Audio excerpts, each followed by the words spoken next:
Yes, and we are here live from the increasingly dark location from which we broadcast our message every night here on Double Cross Radio, a message of freedom. We spend our time here at Double Cross Radio resisting the forces of aggression. Now we're fighting against those forces. So anyway, this is your host, Chuck Horton, and I'm coming to you from the state of Jefferson, the Jefferson Republic, or whatever we want to call it. But in reality, anywhere where people wish to be free, that's the state of Jefferson.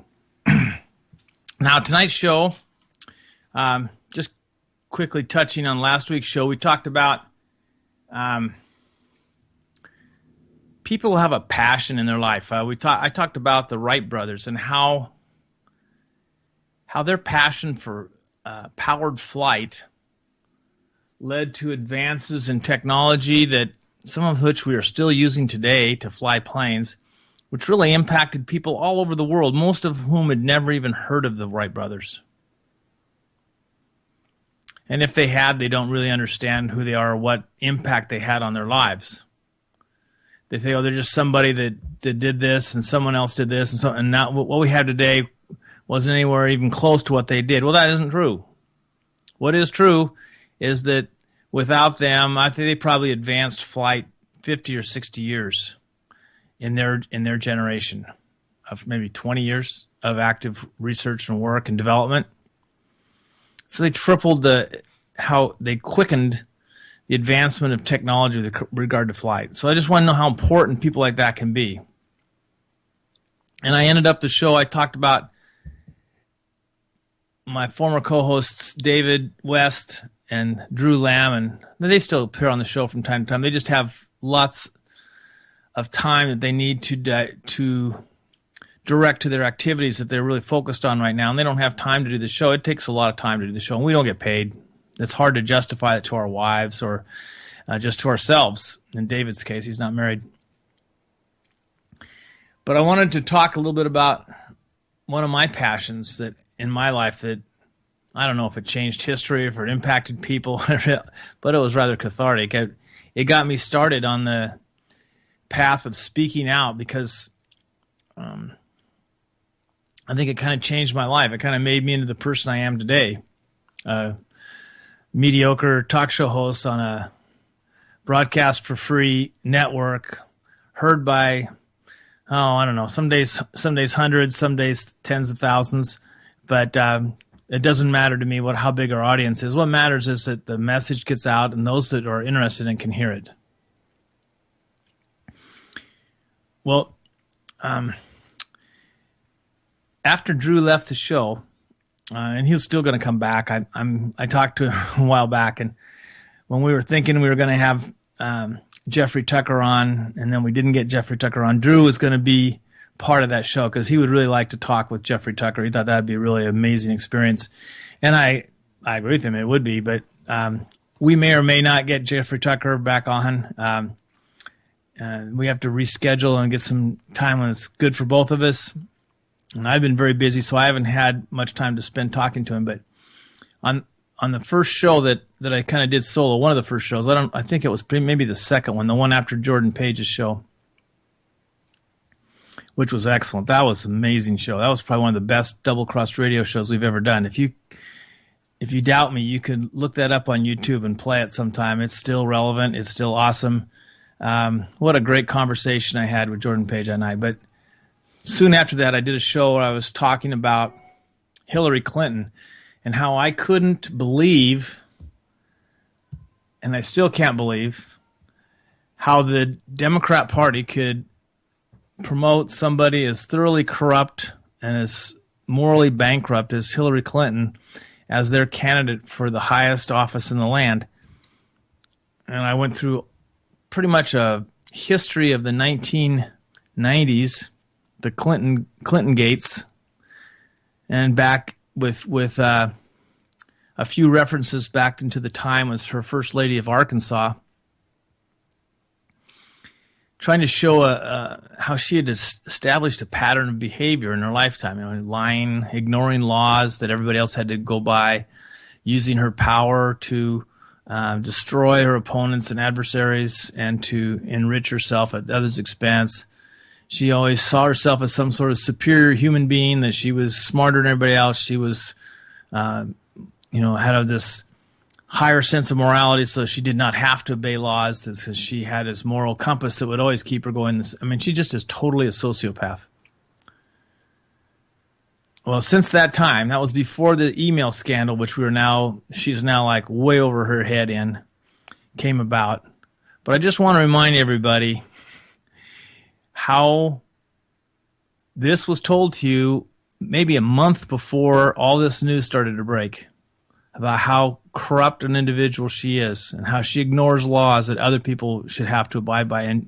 And she just sloughs off the consequences. Well, everybody does it. Or she tries to play dumb that she didn't know that what wiping a server meant. She thought you just dust it off. And of course, she couldn't do that because she was not physically in the same proximity as her personal email server, which we've learned was contained in a closet in some guy's bathroom in a loft apartment.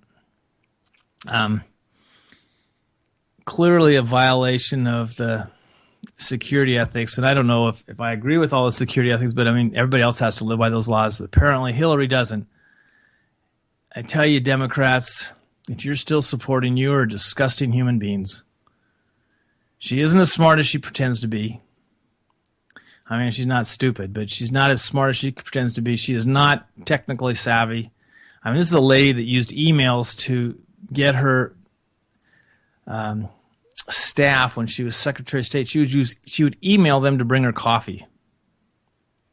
I guess she's never heard of a phone or text messaging or anyway, she's vindictive. She's a liar.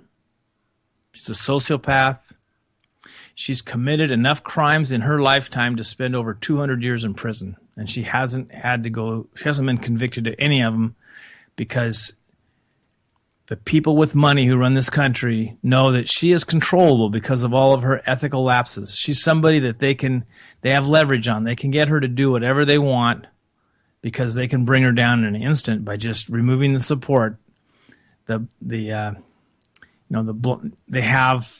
put binders on the news to keep the news as clean as possible. They have to let some of it out or it's obvious. But I'm telling you, you people that are supporting her still, you are disgusting human beings as far as I'm concerned. You just refuse to look at the truth, and you're the reason this country is in the sad, sorry shape it is today.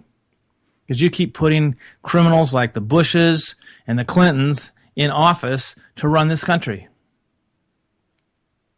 So that was my look back to last week.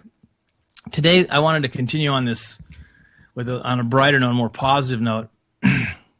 Today, incidentally, is Ron Paul's birthday. He was born August 20th, 1935, 80 years ago today. It's his 80th birthday today. Happy birthday, Dr. Paul. You are someone who, if you didn't change several million people's lives in this country, you changed mine for sure. And I want to talk a little bit about your life today and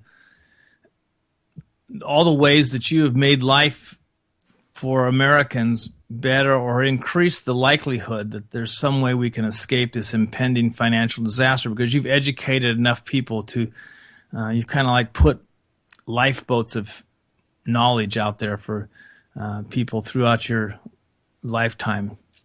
And these lifeboats of knowledge are going to enable people to come in after a collapse and start to rebuild society and our economic society quicker than it would be otherwise. And hopefully this time it'll be built properly and people will have proper education in economics so they understand what the mistakes that were made. They understand what they actually were, not just someone did this and this happened and they really said, well, I don't think that makes any sense, and it's never really explained past this.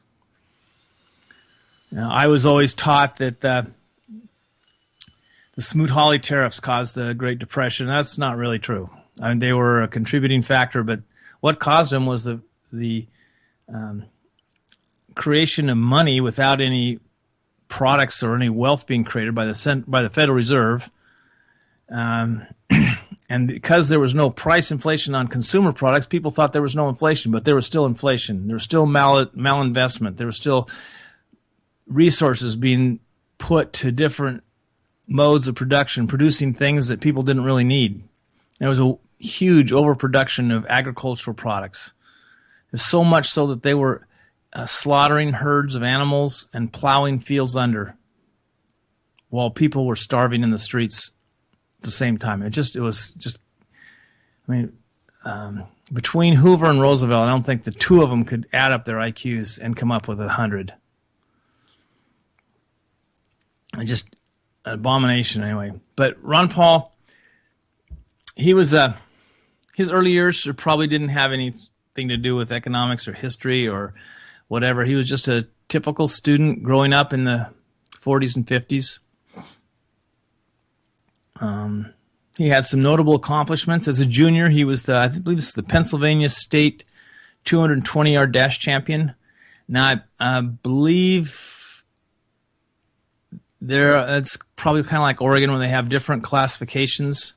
And he was from a fairly small town, so it might have been in a smaller class. You know, like in Oregon, we have 6A, 5A, 4A, 3A, 2A, and 1A.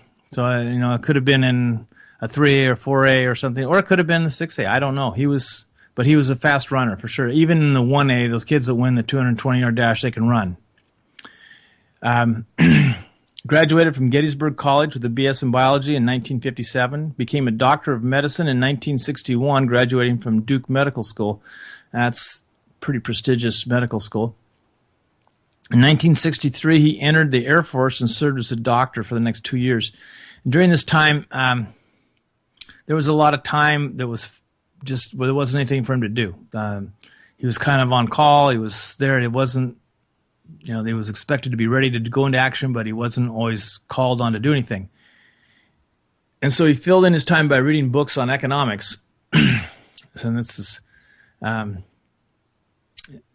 can really stand by that. I think that's a fine use of your time. Anyway, that's one of my hobbies, as you know. He eventually discovered the Austrian School of Economics, and as with most of those who have become exposed to Austrian economics, he quickly saw the truth in what he was reading. And I want to kind of emphasize that. He quickly saw the truth in what he was reading. That Austrian economics explained the things that had been inadequately explained by other people in his schooling.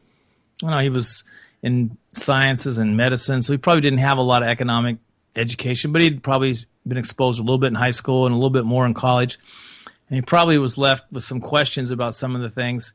Well, after reading these books by people like Ludwig von Mises and Friedrich Hayek and Murray Rothbard, he began to see what the real truth was and how the economics that he had been taught was more like a half-truth. It was more like propaganda. It was serving a political agenda and not serving the truth. Well, anyway, as his understanding in economics increased, Ron's interest became a passion, like the kind of passion like the Wright brothers had for the airplane. The kind of passion I had when I wrote the 50 unethical acts of the Clinton administration. Though I just had to finish that because these people were crooks, and I just couldn't let what they had done gone unnoticed forever.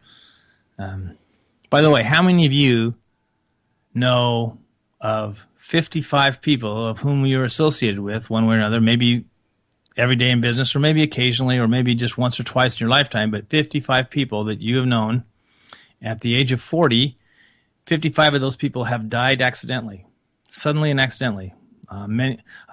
I think it was 7 or 8 of them fell out of building windows. At least 10 of them had airplane accidents. Just really kind of bizarre, the Clintons were, have been always. Anyway, in 1971, some of you may recall, if you're old enough, that Richard Nixon closed the gold window by disconnecting the United States from Bretton Woods Agreement. And the Bretton Woods Agreement was an agreement that settled everybody's currency to gold. And the U.S. dollar was settled to gold. So the U.S. dollar had become the world's trading currency.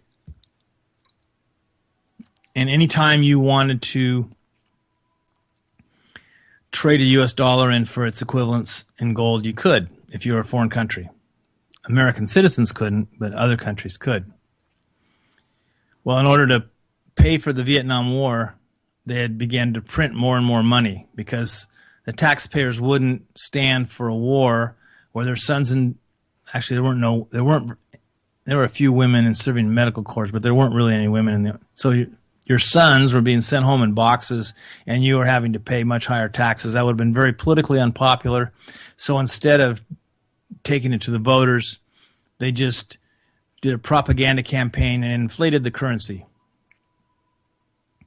Well, what was happening is these other countries, there's all this extra dollars circulating around the world in trade.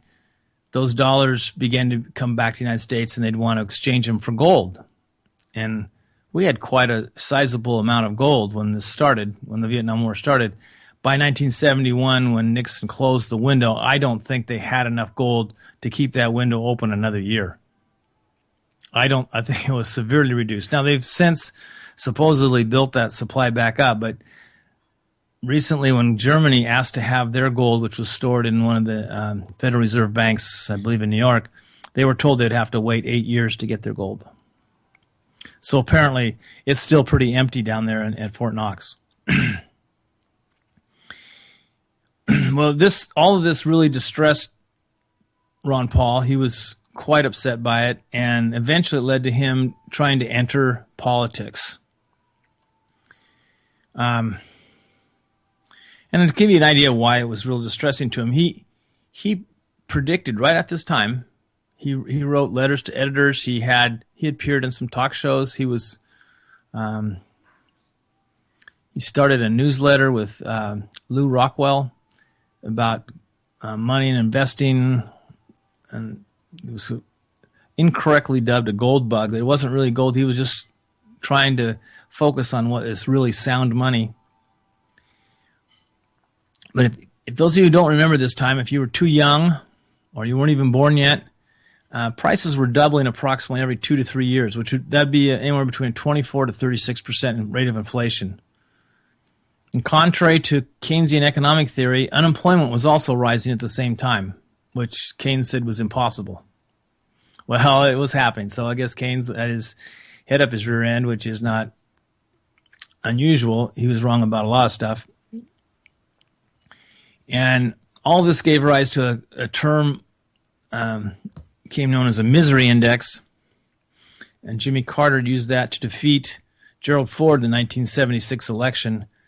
But he made the misery index worse, and so he was kind of hoisted on his own petard, and Ronald Reagan defeated him in 1980. But this was such an effective communication tool to the voters, this misery index, that it's kind of funny. The politicians changed the way each statistic was calculated, and they changed them so much so that today they're really meaningless, and they're meaningless numbers. They don't really tell us anything about anything. They're just a percentage that it's like they make it up out of thin air. It has no relevance to what the true situation out there is. They say that unemployment is around 6%. That's just hogwash. Another economist took the number of people who were available to work, calculated how many hours they would work if they worked 40-hour weeks, which is considered full-time employment, for a year. And he calculated how many man hours there would be. And then he calculated how many man hours were paid for. And his unemployment, or his underemployment, the number of people who were not really employed or fully employed or the additional employment that could be added to our workforce was closer to 40% of the workforce was not working at full capacity. And so, in other words, only 60% of our potential was being realized. There was 40% was an unused potential. It's just people are either working 10 hours a week or 30 hours a week, whatever. They're not working all that they should. So they've changed unemployment. So it should be 40%, and they say it's 6. They've taken several key things that people have to live on, like food, energy things like gasoline for your car, heating oil for your house, electricity, homes, housing. I mean, a shelter to live in. They've taken all those out of the price index, and so now that they use things like TV sets and electronic equipment, things that are actually going down in price because of advances in robotics and technology and production. The prices are actually getting cheaper, and you get more product for less money. And so they've really distorted what those things mean. And by the way, rising prices is not the true measure of inflation. That is sometimes a symptom of inflation, but the real measure of inflation is the debasing of the currency. In other words, you're creating money out of thin air without any resulting or equal increase in the production of wealth.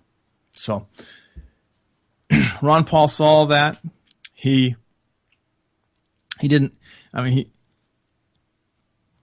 he talked about it continually. He eventually ran for a seat in Congress, and he lost. And the person that won that seat was appointed somewhere, and there was a runoff. Oh, wait a minute. I think he lost the seat. Well, he lost the first election. The guy was appointed to something else. There was a runoff, and he was able to win that seat, and he entered Congress. And this was in 1986, I believe, or 84, maybe 82. It was somewhere in those early Reagan years. He was very taken with Ronald Reagan because Ronald Reagan had a lot of good things that he said, but he was kind of betrayed by the people he appointed and his staff, and it's possible that he didn't have the courage to walk the walk, but he could talk the talk, but didn't have the courage to really back it up with actions. He didn't believe in what he was saying enough to really do what needed to be done.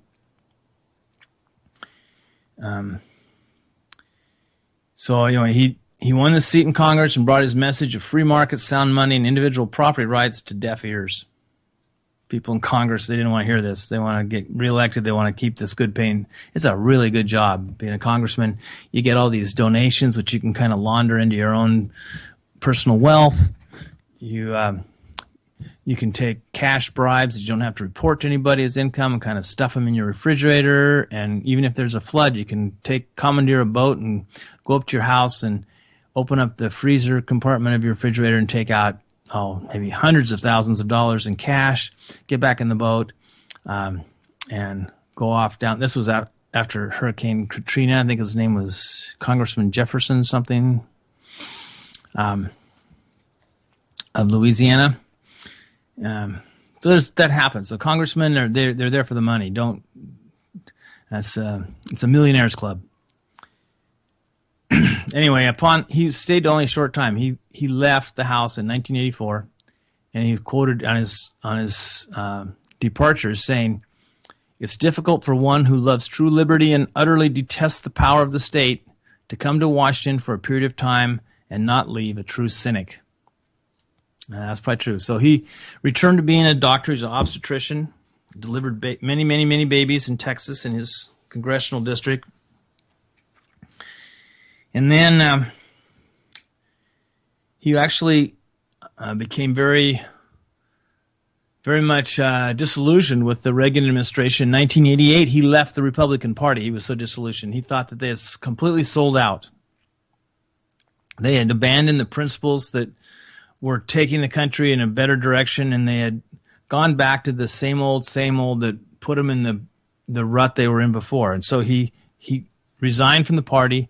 He ran for president in 1988 under the Libertarian banner. And, of course, he didn't win. But he was able to raise some of these issues about the inflation, the monetary debasement. He's able to bring those issues to the public, to excuse me, Take a drink here. Bring those issues to everybody's awareness. And he started to have a small following. He had a newsletter that he'd started with, several newsletters. Actually, he started with Lou Rockwell and some other people. And those newsletters were providing a really good income. Plus, he was a doctor. He delivered over 4,000 babies in his lifetime. That's really a lot of babies. So, in 1996, he returned to office in the House of Representatives, where he remained until 2013. And during this time, he gave many speeches on the House floor, warning about impending economic disasters, he warned about the immorality of war. He gave many really, if you can go on YouTube and you can listen to some of these speeches, he says, wow, he's predicted almost everything that's happened. And it's just incredible. The man was such an amazing seeker of the truth.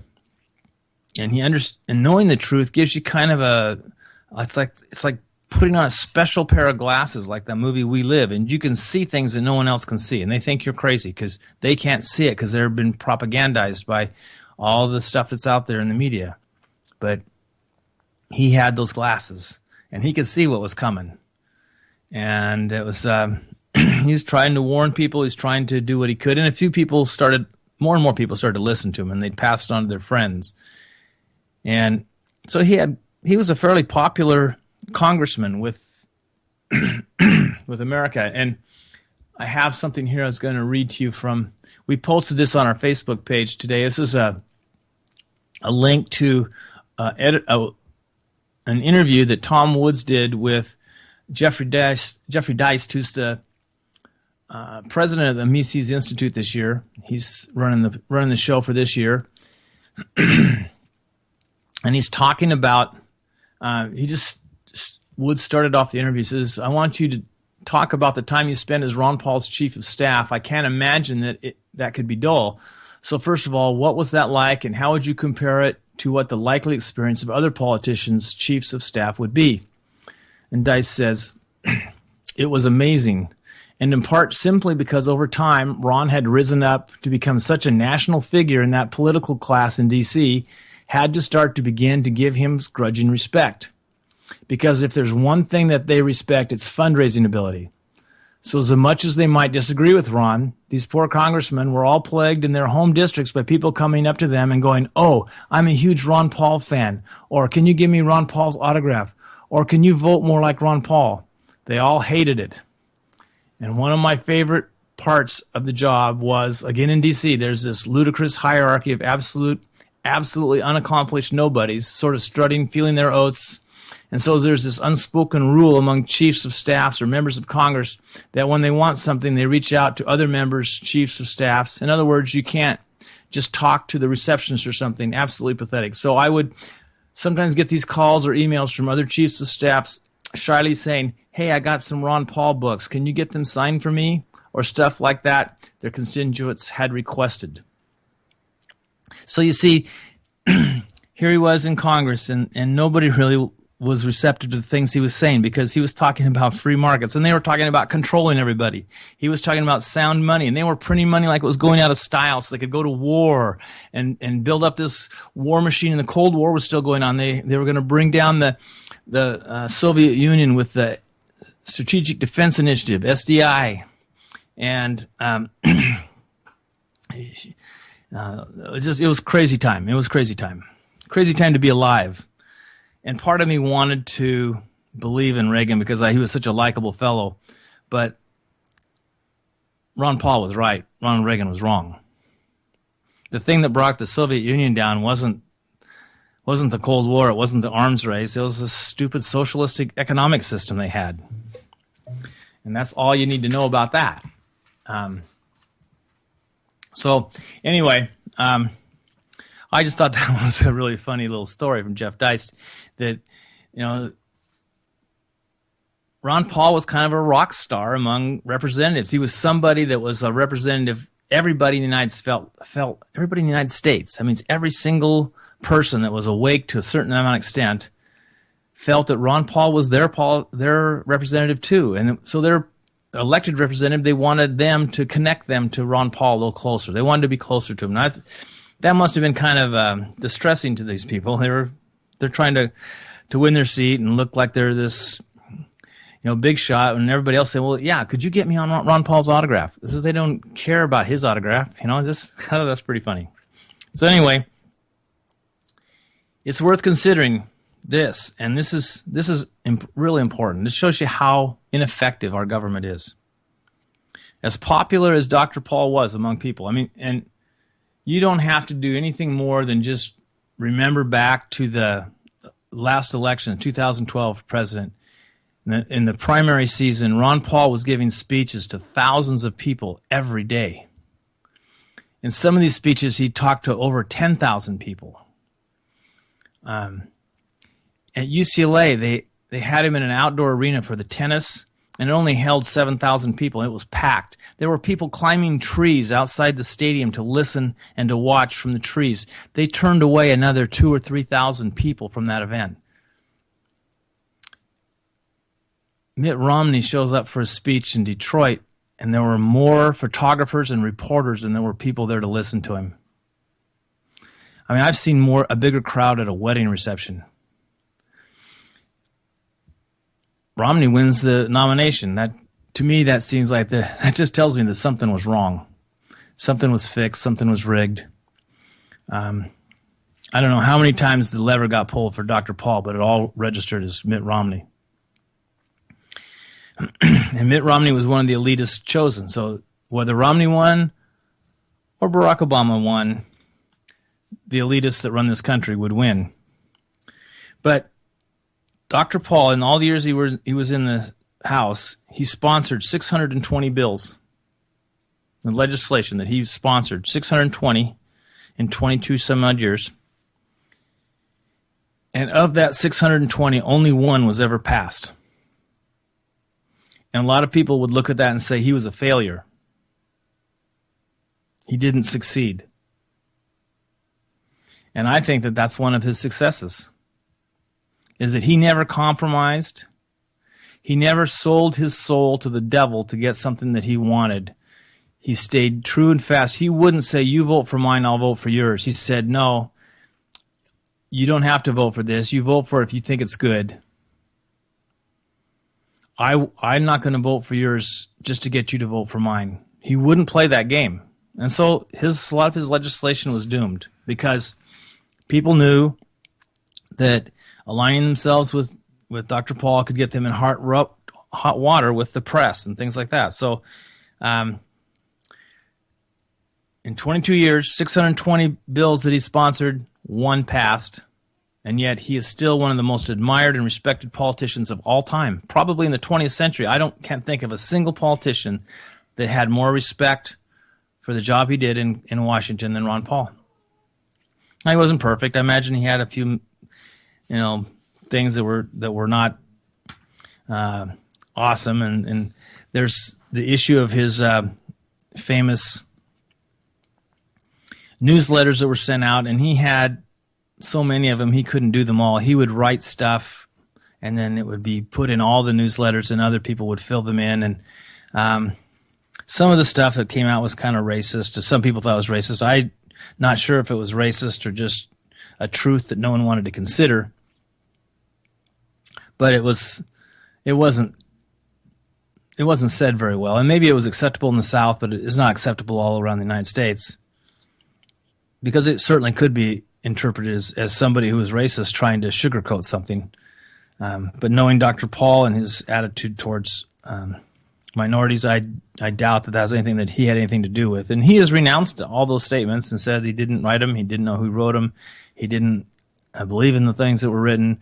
And I take him as a word, because he seems to me to be an honest person who's very much lives by the words he speaks. In fact, one of the things that he said that I've found to be just words to live by,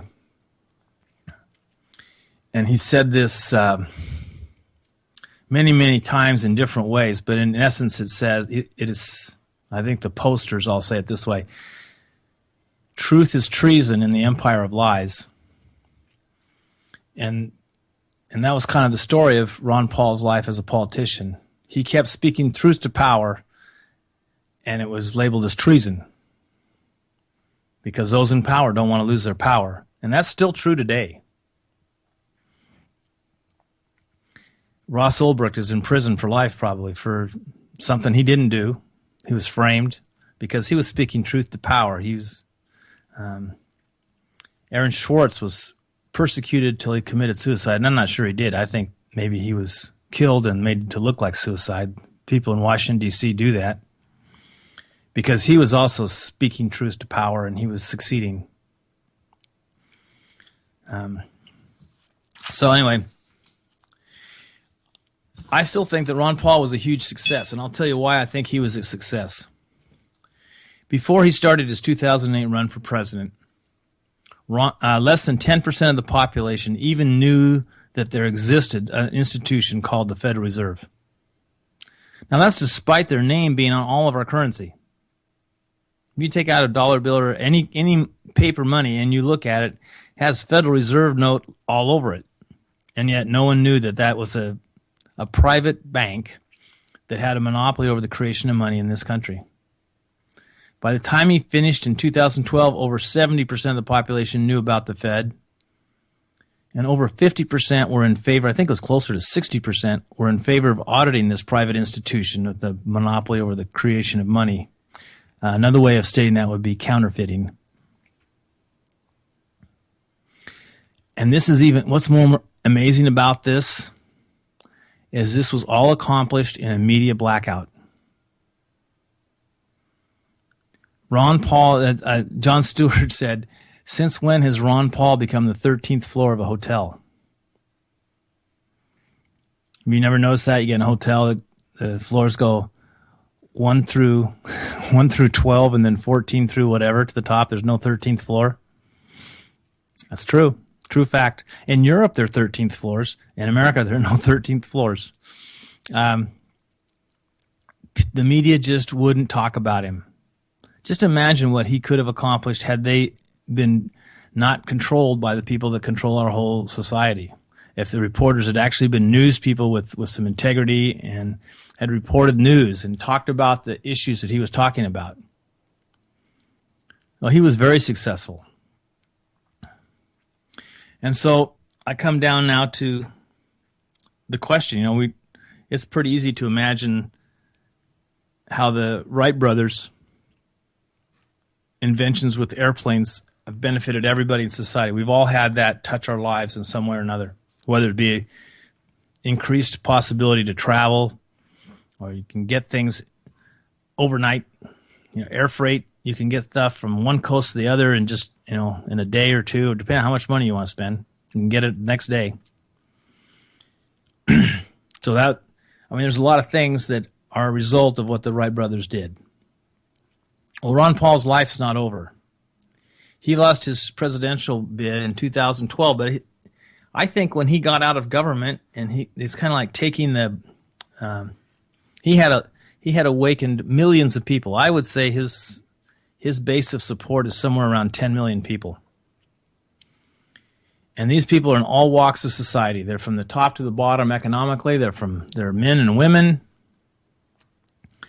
A lot of them are my Facebook friends, and I love all of you. If any of you are listening out there, Joan Lewis, Jordan Page, Susie Machado, Drew, David. I got lots and lots of friends that I have just because that I wanted to be part of the Ron Paul revolution. And all these people, they still love Dr. Paul because he never let them down. He was somebody they could depend on to be doing the right thing every time. And he started this new campaign where he's going to change the education in America. He's embraced technology. He's realized that you can have some of the best and brightest minds in this country teaching literally millions of people a day by recording their lectures, having them online, And people will actually pay for a chance to learn the truth rather than the propaganda that's out there in the public and private school systems.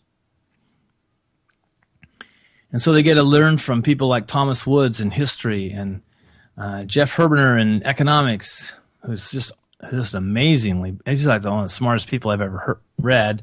I would love to be able to take a class from him in the near future. Maybe I'll get a Christmas present and be able to sign up for one of these classes that he teaches. But to make this available to everybody, Ron Paul made the grades 1 through 6 free to everybody. First 6 years, homeschool education on the Ron Paul network is absolutely free. Just have to get online, and it'll help you teach your children the things you need to know to get them the head start that they need in life, to be learning the truth, to be learning how to think, to be being taught by some of the brightest minds in America. And then as they get older, if you want to continue on, it's going to cost some money because they have to pay for things. And they imagine that some people can't, and I think there's some sort of scholarship program or whatever. But if Ron Paul had an impact on society, and he had an impact in changing America's education about, or their knowledge, their informational knowledge that they had about the Federal Reserve during his 2 presidential candidacies, he is really having an impact on America with his homeschool curriculum. There's going to be a whole generation of people. These are going to be the smartest people in any room when they're adults. And they're going to make sure their children know the truth. And the number of people who have this knowledge and have this truth inside them and knowledge, it is going to spread and grow and spread and grow. And long after Ron Paul is gone, this will be his legacy. As he's going to change the educational establishment, he's going to bring free market economic principles to education, and people are going to line up around the block to take these courses because that's the way to get ahead. Those are the people that succeed, the people that learn the truth.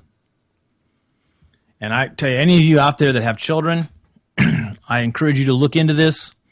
You have to make your own decisions. It's your own monthly budget. It may require one of you to change your scheduling on your jobs or whatever so someone can be there when the children are home.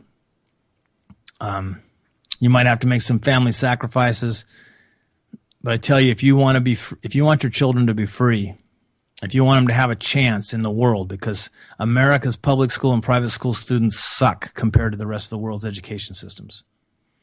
They are almost always dead last. And people will come out and they'll use statistics in some phony way to make excuses for the failures of the American school system. But it sucks.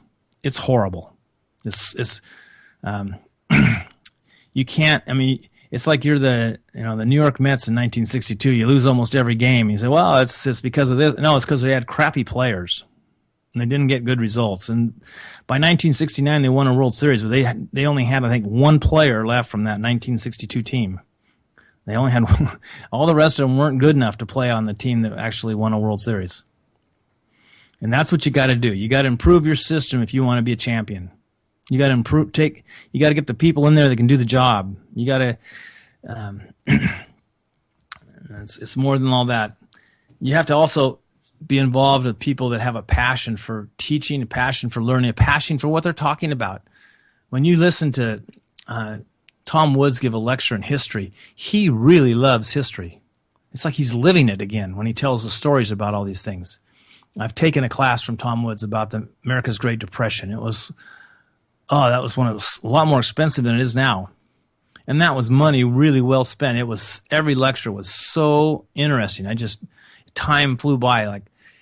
This would be a 2-hour lecture, or it would be an hour lecture with some questions, and it would seem like it was 20, 30 minutes. Just fabulous. And then he has guests on his podcast now that are history people and economics people, and I listen to these guys, and sometimes it's a little complicated what they're talking about, so I have to play it over maybe 4 or 5 times before I understand what they're talking about. But I said, man, when I get it, I go, wow, that's amazing. Here I am, an old guy that's still learning stuff. As you can teach old dogs new tricks. And so Ron Paul is the second in our series of people with great passions, and his passion is for individual liberty, sound money, pursuit of happiness. The basic components of the Declaration of Independence. And not really so much in that. They said life, liberty, and pursuit of happiness, but life, that's means you're not being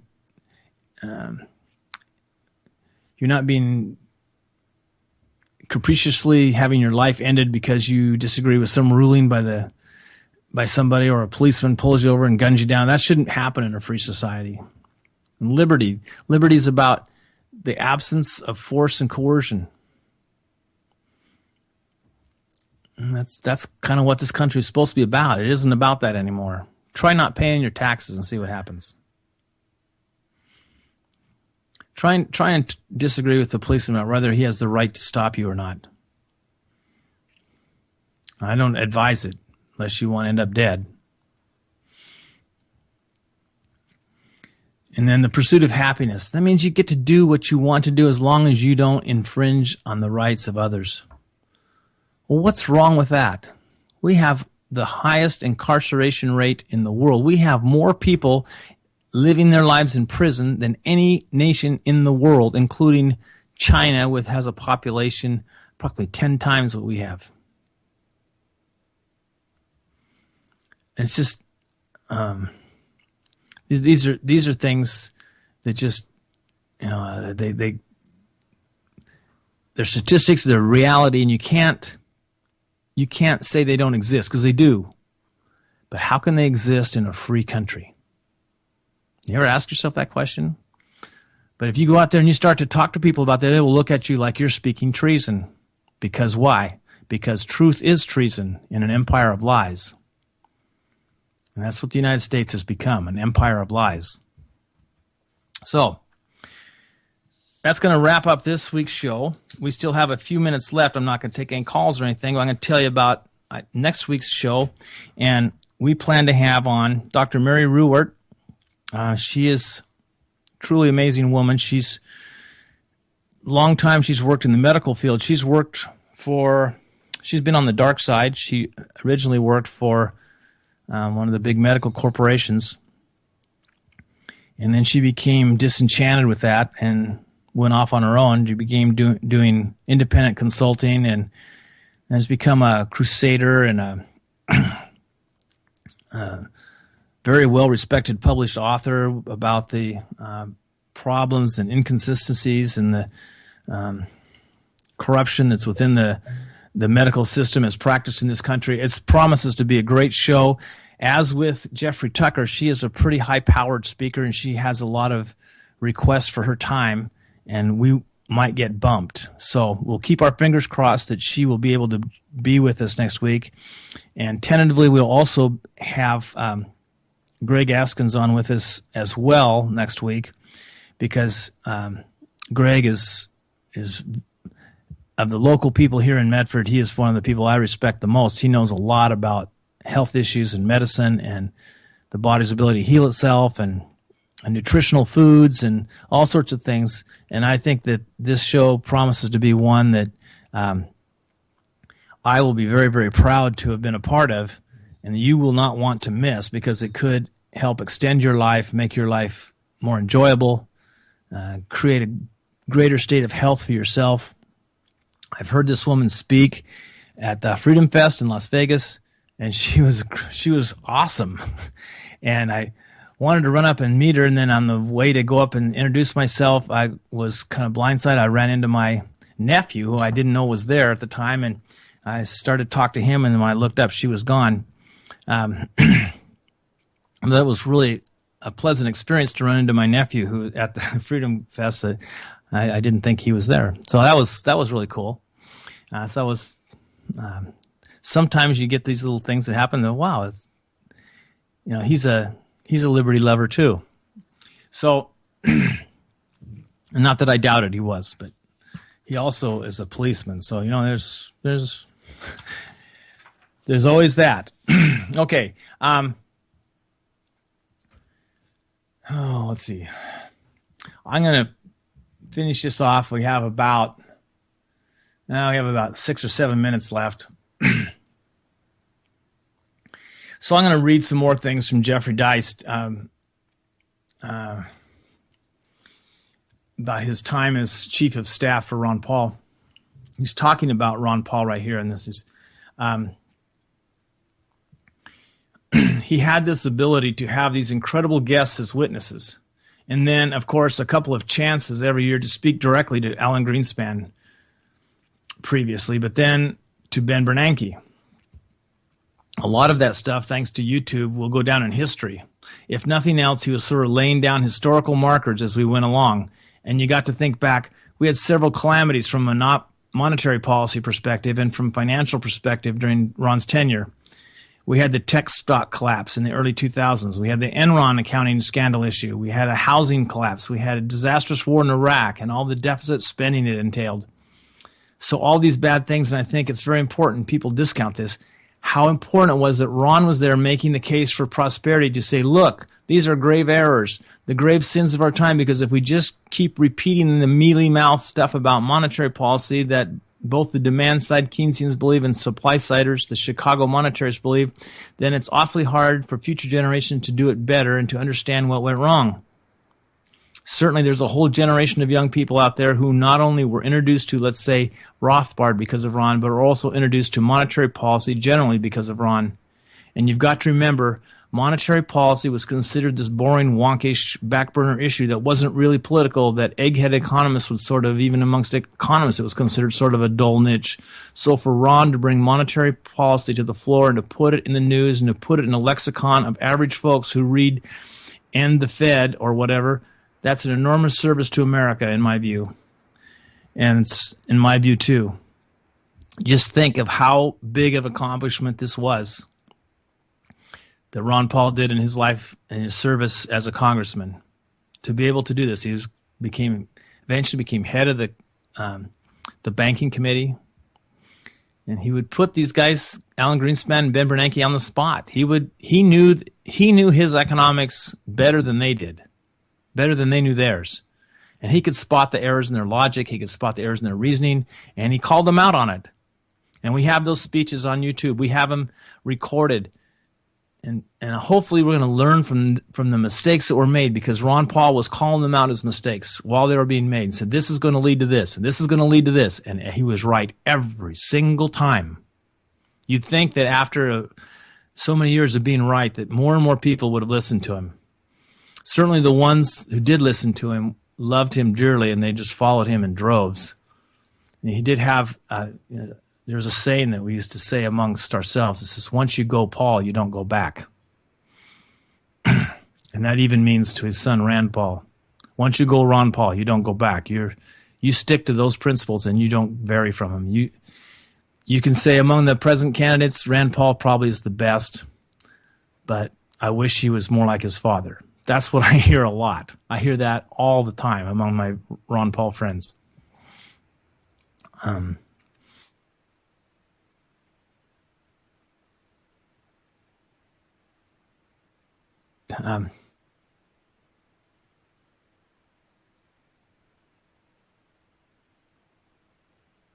Subcommittee he sat on, and then he's saying the opposite of what the whole special interest connected to the subcommittee would want him to say. And Jeffrey Deist says, no, they never bothered us. And that was so great. All the other members of Congress had to go across the street like little schoolboys, dutifully, to go to the NRCC, that's the National Republican Congressional Committee. It's right across the street, and they would have to get lectured. That's sort of a whiteboard in there, and it's almost like used car sale when tallying up their sales. There's a whiteboard in there, and everyone can see who's behind on their dues and their fundraising, so they go over there and they get lectured and scolded about how they need to raise more money. And they have phones over there because you're not allowed to make fundraising calls from the halls of Congress, and they get on the phones and make their calls. And Ron never had to do this. So, yeah, we never had to sweat a vote because we always knew how Ron was going to vote. And in others' offices, of course, staffers worry about their bosses ever voting differently from leadership because they are concerned about their jobs and their upward mobility. You see, Ron Paul, he wouldn't sell out his people just to satisfy the party leadership. unlike the present congressional representative from the 2nd Congressional District of Oregon. Ron Paul was true to his word. And all the rest of you people who voted for Greg Walden instead of Dennis Linthicum, I'm ashamed of you two to call you guys Republicans. You guys don't stand for Republicanism as I define it. Greg Walden is a corrupt politician. Just live with it. He might be a nice man at a cocktail party, at a Rotary Club meeting, but he's kind of a empty suit. He's not really bright, and he doesn't if he does understand this stuff, he doesn't understand it well to debate. I mean, I could even talk circles around him before, and I didn't know half of what I know now, and I could tell that he did economically, he was a dim bulb. And you guys had a chance to elect Dennis Linthicum, who would have been like the Ron Paul of Oregon, and you failed. I'm kind of disappointed in all you guys out there. That's probably why I'm going to be leaving the Republican Party. So the music's going to be starting up pretty soon. I want to thank Jules for giving me this hour every week. She's awesome. You guys, if you have it within you, can donate some money to the UCY Network. She does this as a donation to mankind. She's an awesome person. She has a passion too, and she's just incredible. And I've never met her in person, but I love her just for this opportunity to get out and say these things. And it's kind of a self-education program I go through every week to prep myself for this show. I learn a lot of stuff that I didn't know before. And thank all of you that listen every week in the chat room. And I'm sorry I can't get in there and chat while I'm talking, but I have trouble focusing on what I'm going to say anyway. So certainly tell your friends about UCY.tv. Tell them this is the best radio that's out there. It's the best way to spend an hour. You get Hal Anthony comes on before our show. This guy is amazing. You guys should be listening to him every week. You should be telling your friends about him. He's an amazing guy. I think he's one of the best things on the air right now. I listen to his shows all the time.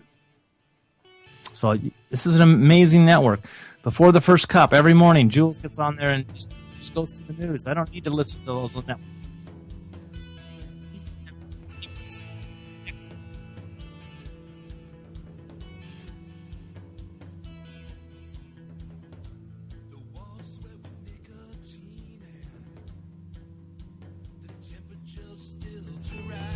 So one more time.